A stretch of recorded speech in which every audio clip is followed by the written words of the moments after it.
It was a nice sunny afternoon in the middle of the winter, and I was trying to soak myself in the sunlight in my garden when I received a phone call from a friend, Megan.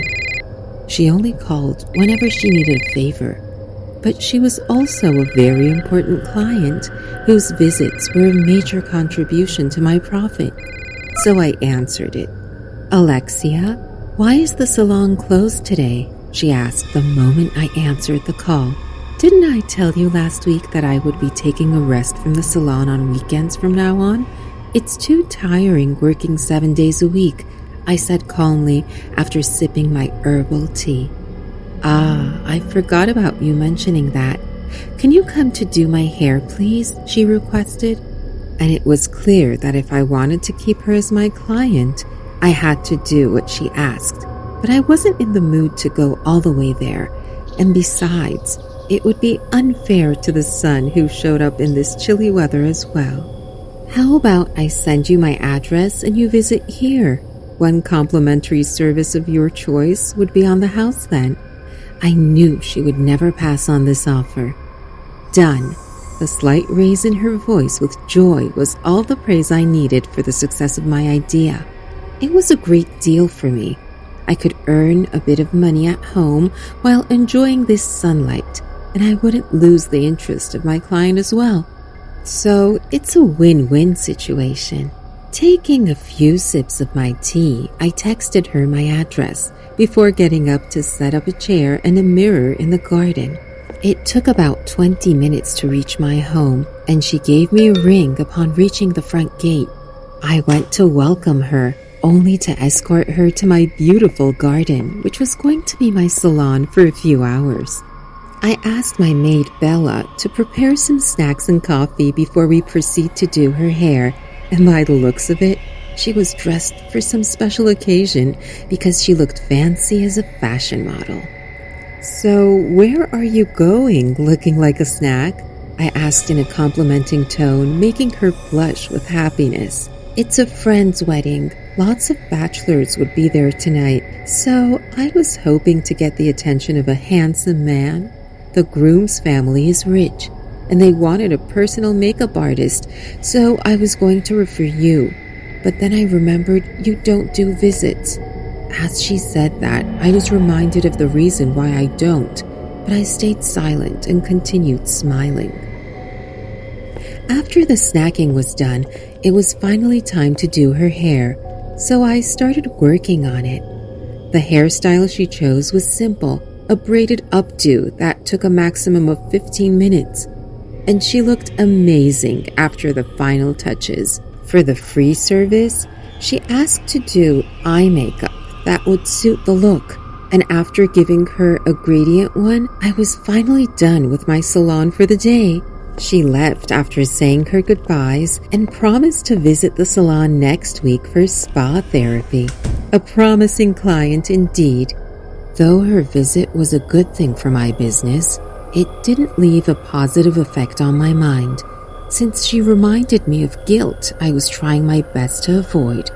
And now, I couldn't stop those memories from flooding back into my mind. It was around the spring of 5 years ago, when my salon had just started to touch the height of success due to my unique and creative styles for makeup and hair, and as the wedding season had just started, the customer visits had multiplied each day, leaving me little to no time for rest.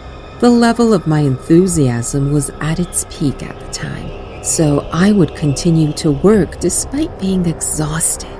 The time duration for bridal makeup was around 4 to 5 hours, and sometimes when the bride had additional requests, it would take half a day as well to get her ready.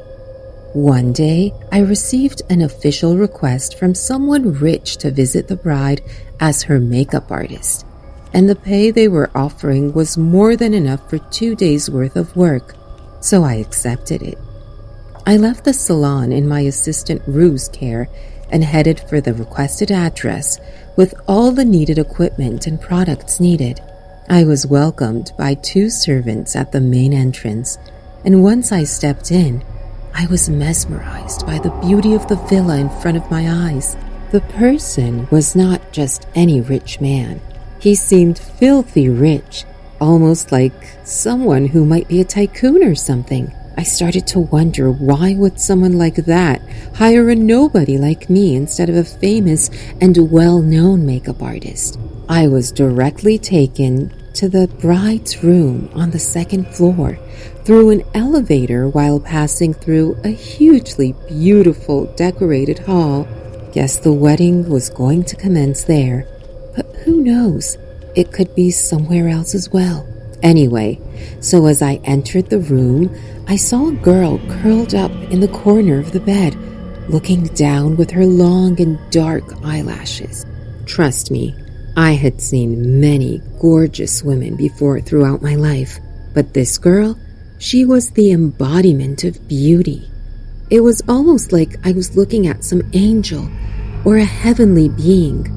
Her every single feature made her alluring to the eyes, almost like every fiber of my being was attracted to her, despite being a perfectly straight girl. As she lifted her gaze, I was met with such deep emerald green eyes, which suited perfectly to her smooth chestnut skin that almost gave an illusion as if it was made of butter.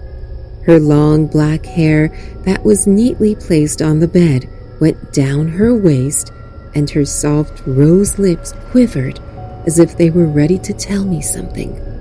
I was instructed to do her hair and makeup for the wedding, so I started right away. As I was applying primer onto her skin, I couldn't help but notice despondency in her eyes, almost as if this marriage is some sort of adversity. That was when I noticed a woman entering the room. She checked on her and then left. This was the third time in the past 20 minutes she did that. What is she scared of? Is she thinking I would do something to the bride? And what is up with these two bodyguard type looking men standing guard outside the room? It's not like someone would harm her here, I thought as I scanned the surrounding. I had been thinking from the time I entered this place, but there was something weird about this wedding. I hadn't seen anyone from the bride's side yet, and even she seems to be in low spirits. If the ceremony was to start soon, they would have been here by now. It was not like it was any of my business, but I couldn't understand what kind of wedding this was. I'm getting forced. Upon hearing her whispers, I looked into her eyes. What? I asked in a hushed voice. Honestly, I couldn't understand what she meant by being forced. These people are some sort of criminals. They kidnapped me, and now they're forcing me to marry someone double my age. Tears filled her eyes as she completed her sentence, only to get silent once again when we noticed the same woman entering the room for the fourth time.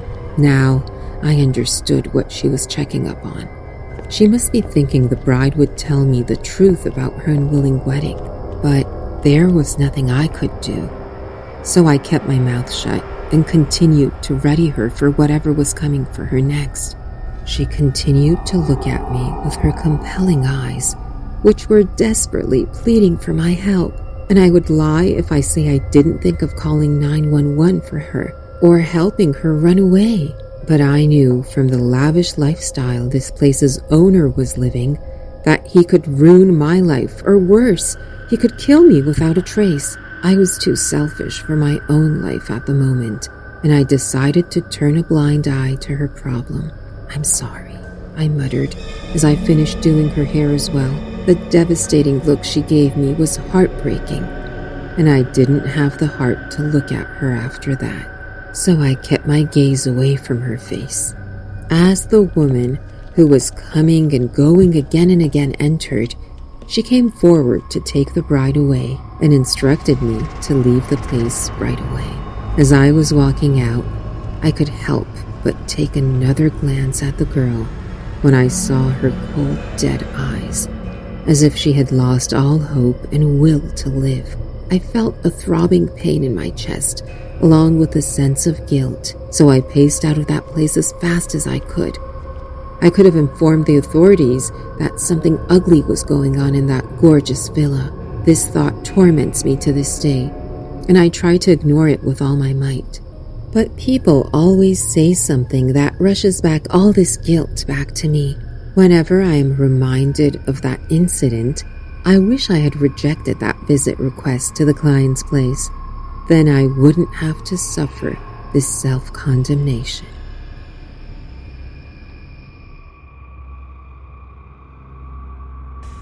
Hey guys, thanks so much for all the support. If you haven't subscribed to the channel yet, please feel free to do so. I used to work at a small elevator manufacturing company in data management back in 2021. And since this was my first job, I wanted to get as much experience as I could. But after working for a year and a half, I realized not everything is what it seems to be. They had a client with mall chains that had placed orders for almost 20 elevators by now in that company. But there was something that was going on in the company that he had no idea about. I happened to find out about it by mistake and was keeping quiet about it since I didn't want any problems with my work. That day, I got to the office a bit early and decided to take a walk around the building when I overheard the manager, who was in charge of that client's order, talking to an inspector and offering him some bribe to lie to the client about the authenticity of the materials installed in the elevators. I couldn't believe what I just heard. This meant he was messing with the company's fund right under the CEO's nose. It's been almost 2 months since I found out, and since I knew he had enough authority to fire me before he could get fired himself, I tried to stay ignorant of what I heard that day, hoping for his lies to get exposed by some other means.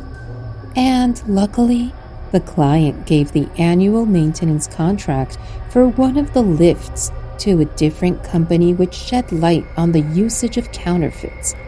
And it was not just only small parts, but the drive and machine as well. Our company started to receive angry phone calls the moment he found out the truth, and judging by the horrid expression on the manager's face, he was screwed. I was low-key enjoying this turn of events, since I was not the only one who knew of this now. It was like my prayers were listened to, and his corruption was finally revealed to the others. Anyway, so after many threatening calls received by employees on the manager's behalf, a one-on-one meeting was scheduled between the client and him. It was finally the day of the client's visit, and I was looking forward to the kick in the teeth he was going to receive for his wrongdoings. And judging by the surrounding, I wasn't the only one who was secretly enjoying his affliction. It seemed like other employees were also looking forward to his fall. Well, looking back at his nasty personality and the insults he had thrown at others, it was only right to do so. But there must be others who were involved in his scheme as well, since such a large-scale fraud right under everyone's nose was not something he could do alone. And there was that inspector as well, whom he was offering a bribe. We all saw the tall man with amber eyes getting escorted in by security, along with what looked like 3 bodyguards of his own. Well, it was something to be expected from someone who owned malls, so none of us were surprised by that. But since only he was permitted to enter the meeting room, the men he brought stood outside the room. The sweat drops on the manager's forehead were visible even from a distance as I saw him entering to meet the client. But he was trying his best to act nonchalantly. We wanted to hear what they were going to talk, so we moved a bit closer to the meeting room. And figuring from what broken words we were able to hear, the man was angrily demanding he inspects each elevator our company had installed and replace the knockoffs to the branded ones as per agreement he signed with the company. For those of you who don't know, the company that installs the elevator holds the key until the official handover, and there were only 2 or 3 elevators that had been completely handed over to this client. And I was sure about the first 2 elevators that were installed mustn't have been tampered with, since a different manager was in charge of them. After the client was pleased with the smooth performance of those elevators, he signed a contract for the rest of his malls.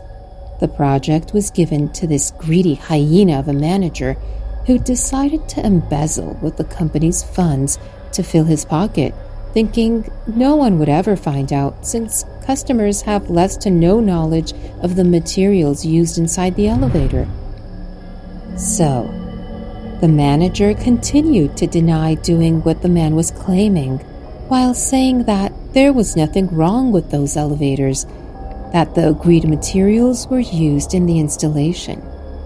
But when the man continued insisting on the inspection, he tried to change strategy by saying he would send an inspector through the company. Judging by the voice of the client that was slowly getting louder, he was losing his patience when he said he would bring his inspector, and all he needed were the keys to his elevator.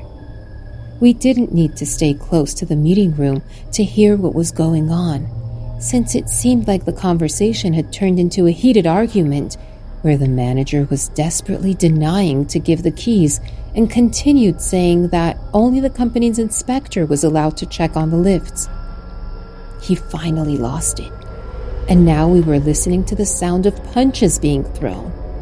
Since no one dared to step in, and there was no one in a higher position than the manager present at the moment, we let the fight continue.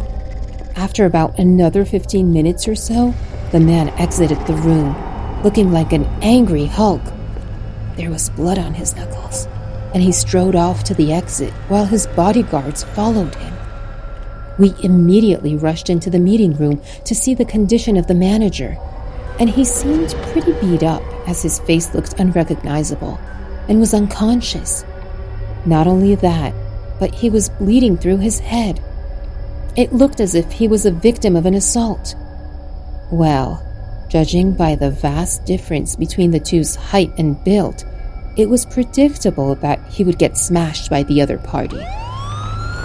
Anyway, he was immediately taken to the hospital, and this issue had already reached the CEO's ears, who was in a completely different state for a meeting with a possible investor.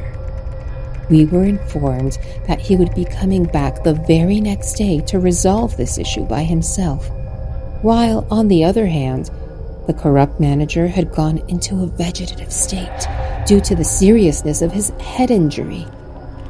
Not that I cared, but the doctors couldn't tell when he would wake, and if he did, there was a huge chance he would have an issue in speaking.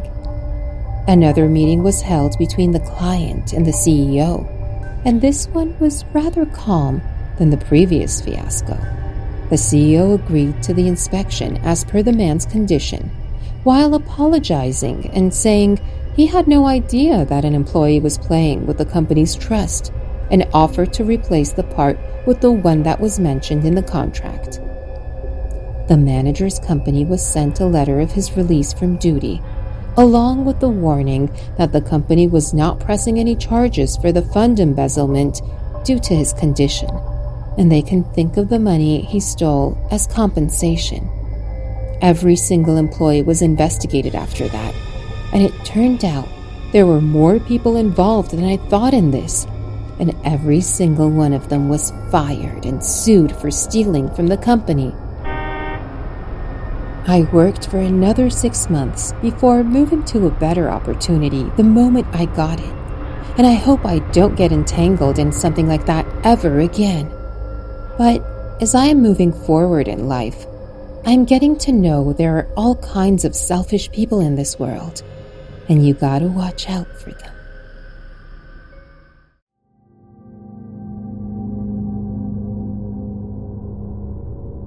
When I was 18, I worked at my college's residence building at the front desk, and I think I almost got assaulted or murdered. You be the judge. During the summer, the building operated as a hotel, so 2.5 floors were hotel rooms and half the third floor were student rooms. The whole building operated with a hotel swipe key system that was pretty outdated, and all the doors were powered by 4 AA batteries. If the batteries died, there was a decently lengthy process to replace them and reprogram the door. A dark-haired guy came to the front desk from inside the building while I was working an overnight shift at around 1 or 2 a.m., and he said he left his keycard in his room. I made him a new one and made my first error of the night. Hotel guests could have as many room keys remade as they wanted, hypothetically. Students, however, were supposed to be given a temporary keycard and charged $2 to be returned when theirs is located. I gave him a new key for his room and asked if he was a student or a hotel guest, and he replied, "Student." At this point, I should have checked our system to charge his account, but I was caught up doing administrative duties and forgore. I used to trust people way too easily at this job, but quickly learned not to. Later on in the night, maybe at around 3 or 4 a.m., he came to the desk again and said he couldn't get into his room. I asked if he just forgot his key again, and he said no, the door wasn't working. I asked if the light was coming on when he swiped his card, and he said no, so I figured the batteries were dead. I told him I'd have to change the batteries, and I went up to his room with him. He asked me for my name, and I told him. He didn't tell me his. I opened the room door manually with a master key and told him I'd have to prop it open while I worked on the back panel to replace the batteries. He said, "No, it's okay, I'll close it," and closed and deadbolted the door locked. Really freaking weird, but I tried not to think about it. I had changed the batteries on plenty of other doors by this point, and some students were iffy about having their doors propped open for their room to be on display for anyone walking by. He also had a really thick accent, and I thought he might be an international student since we had a lot of students from other countries where English was not their first language. I gave him the benefit of the doubt and thought maybe it was also just a language barrier issue. At this point, though, I really felt like something was wrong, but I tried to ignore it so I didn't freak him out. While I was trying to focus on fixing the door as quickly as possible, he kept trying to entice me to go further into the room, saying his bed was broken and he needed me to take a look at it. There was something underneath it that needed to be fixed, etc. He held out a little gold house key and said, "I have a key, go get it," and threw it under the bed. He said that there was a leak under the fridge. He just kept trying to get me down on the ground, throwing random problems at me. Obviously, I told him no. I'd send maintenance up in the morning to take a look at it if anything was broken. I had my back to him and he asked me if I could take off my glasses. I said no, I needed them to see.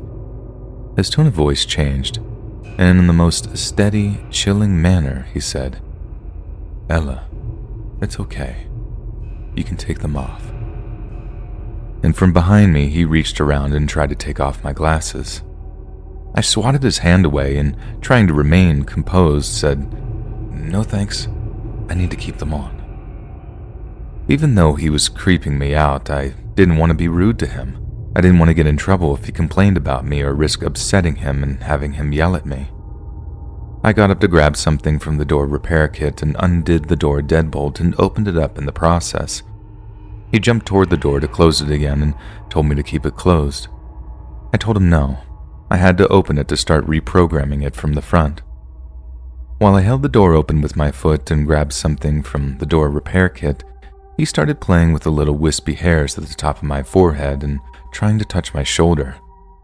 I swatted him away again and asked him not to touch me and focused on getting out of there.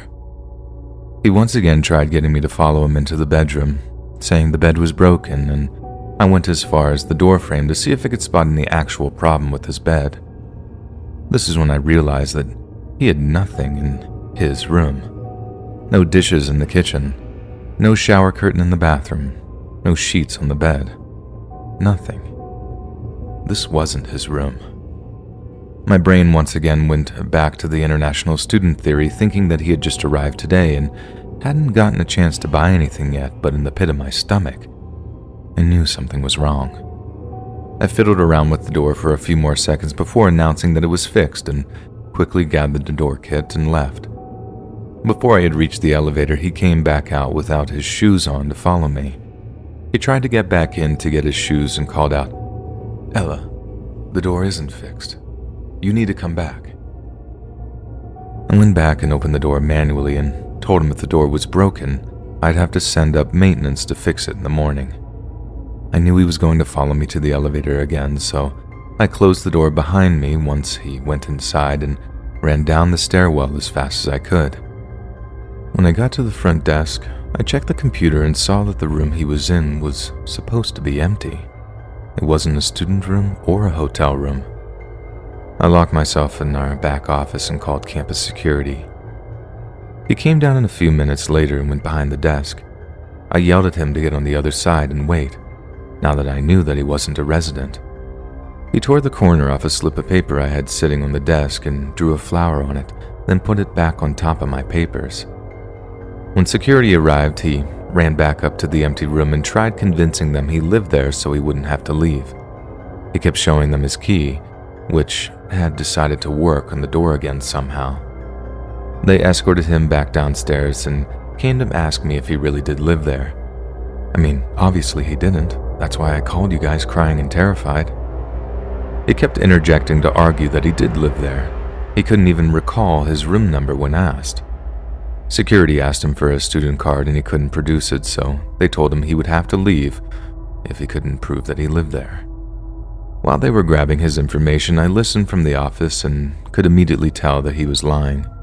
The phone number he gave was just a bunch of random numbers. The name he gave was prefixed by as if he was trying to think of a name. When they asked him for his address, he just said across the street. One security guard asked if he lived in the apartments across the street and he said yes, but couldn't tell them what the building number was. He said his apartment number was 1200, but I moved into that building a few months later and apartment 1200 doesn't exist. When security asked what his purpose was to be sneaking into a room, he just kept up the ums and uhs, saying he didn't know. They asked, "Were you trying to see a friend? Did you know anybody who lives here? Were you here to hurt somebody?" And he kept fidgeting and saying, "I don't know, no reason, I'm just here." At one point he tried to tell them that he was my friend, at which point I poked my head out of the office to say that I literally had never seen him before that night. He left. We didn't call the police because he didn't actually do anything, but it was still very insane. Later on, it dawned on me how he figured out that room was vacant. One of the housekeepers had been using it as her personal break room. A few days later, a housekeeper came to the desk and told me that they found the door dead-bolted open, the TV on, and a housekeeper inside watching TV. She must have forgotten to close the door when she left for the night, and when the creep let himself into the building, he found it. I never saw him again, and to this day I have no clue what he was doing there. I haven't worked there since last winter, and overnight shifts still give me the heebie-jeebies. This incident occurred during my second year of college, sometime in the fall of 2002. All 4 years there, I worked as a waitress in a small family restaurant next to campus. The pay was far from adequate, but the owners treated me like one of them. Growing up without parents made this connection very important to me, so much so they remain an important part of my life to this day. I was one of 4 girls working nights, and 3 of us were students currently attending the university. The surrounding neighborhood had been on a downward slide for the past 20 years. Even with a large number of students inhabiting the area, crime was still steadily on the rise. In order to at least try to prevent ourselves from becoming victims of said crime, several safety measures were implemented. All the usual things, escorting each other to our cars, not leaving the back door open, things like that. However, no matter how hard you try to be safe, some a-hole will find a way to violate you anyway. One late night, just as we were wrapping up the dinner shift, a giant idiot would do just this and, in the process, almost cause a beautiful family to collapse. That night, we were quickly coming on the end of another regular dinner shift when a man came in and said he wanted to get something to go. No problem. I took his order and gave it to the kitchen. Working the kitchen that night was Matt, the owner's only son, and he wasn't happy when he saw it. He tried to throw it together as fast as possible so he could finish cleaning and head home. While he waited, the man paced nervously, looking outside repeatedly. This behavior seemed kind of shady, so I stopped my closing duties and began looking outside to see if I could see what he was looking at. It took a minute, but I caught sight of another man standing just out of view of the bay windows. This guy was dirty looking. His hair looked like it hadn't been washed or combed in years. The second man's actions were very similar to the others, almost as if though they were about to rob us. I foolishly pushed my instincts aside and began ringing up the man's orders. When I gave him the total, he quickly handed me a $20 bill and looked behind him. I continued to ignore his behavior, and when I opened the drawer, I heard a man's voice quietly tell me to give him all the money in the register. Maybe from instinct, I looked up to see who it was. It was all coming from the customer, and he was holding a handgun at my face. "Keep your voice down and don't panic. Just give me the money and I'll leave." This entire time I had been the only employee in the front of the house, so he had me at his mercy. Every word he said quivered as it came from his mouth. His fear made mine even worse. I didn't need to be told twice. I grabbed every cent out of the drawer and was about to hand it to him when I heard Matt's voice coming from behind me. "Did you forget something?" Everything that happened after this went by so fast. I still question my recollection of events to this day. I know for sure that Matt's arrival surprised us both, but the look on the customer or robber's face was pure shock. The second I noticed him moving the gun away from my face, I crouched behind the podium to hide. The gunfire followed soon after that. I wasn't sure if Matt had been shot at this point. I was still curled up on the floor with my arms over my head, very similar to a child hiding under the covers in hopes the boogeyman will go away. I don't know how long I stayed like that. A few seconds maybe. When I did peek out from my arms, all I saw was Matt's body laying motionless on the floor. Even then, I stayed where I was until I heard the voice of his mom yelling out to us. That's when I finally stood up to see the results. The shooter was gone, and money was scattered all over the floor from where I dropped it. Matt more than likely died immediately. At his feet, grilled chicken salad was scattered everywhere like the money. Matt's mom stormed out of the back.